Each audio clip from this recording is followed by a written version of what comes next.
I recently did a video on the song Wipeout, and the point of that for a banjo player was to give you a fun way to practice your Reno style picking, which is also referred to as single string, where every other note is played by the thumb and the index as you're playing a series of eighth notes.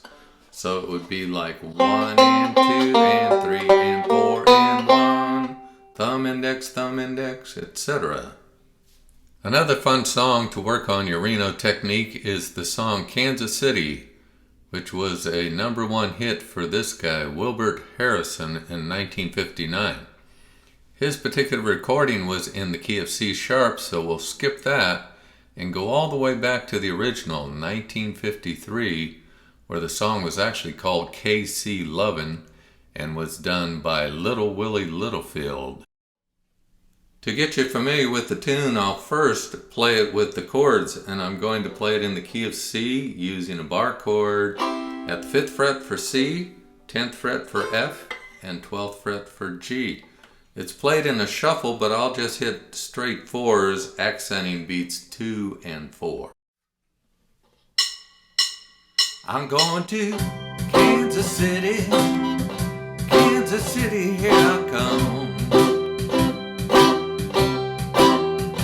Going to Kansas City, here I come. They got such pretty little women there, and I'm gonna find me one.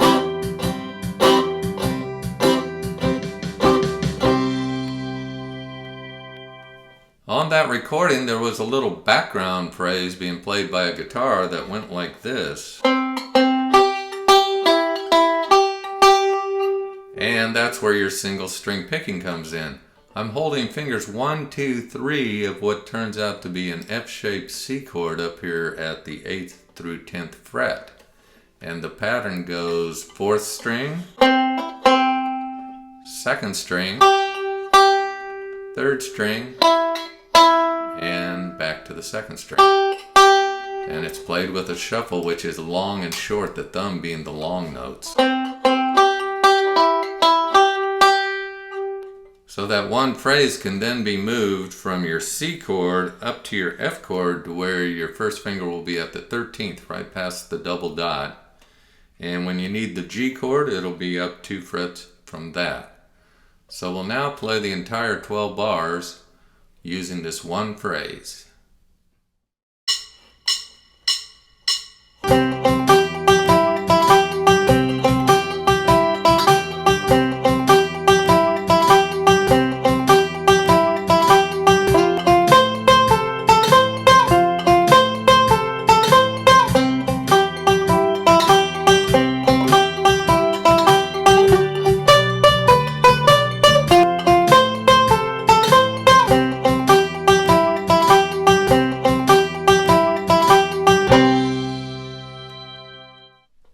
It turns out Little Richard had recorded the song as Kansas City in 1955.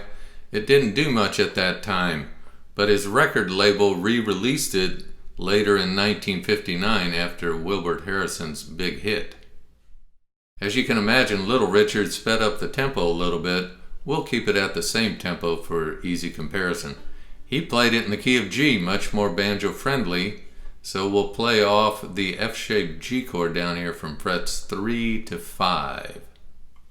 He also fancied up the bass line to where it took 2 measures to play the complete phrase. It went like this.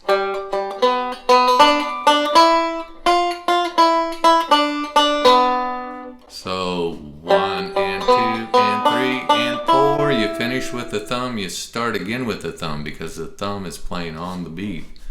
1 and 2 and 3 and 4. If you can't do these 2 notes with your pinky, you can let go of the 3rd finger down here.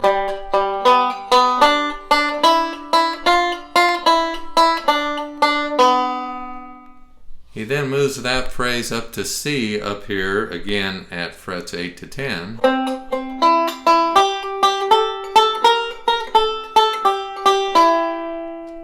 eventually he needs a D phrase, and for that, since it's only one measure, he simplifies it. Does the same thing on the one measure of C. And so now we'll play the whole background phrase using this idea.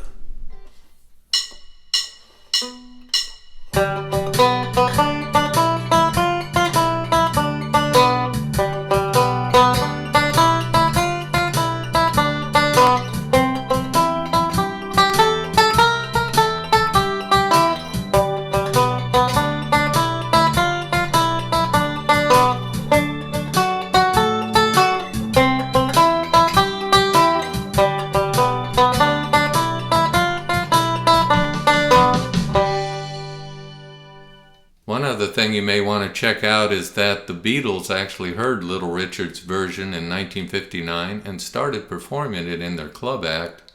Later it appeared on a 1964 European release called Not For Sale.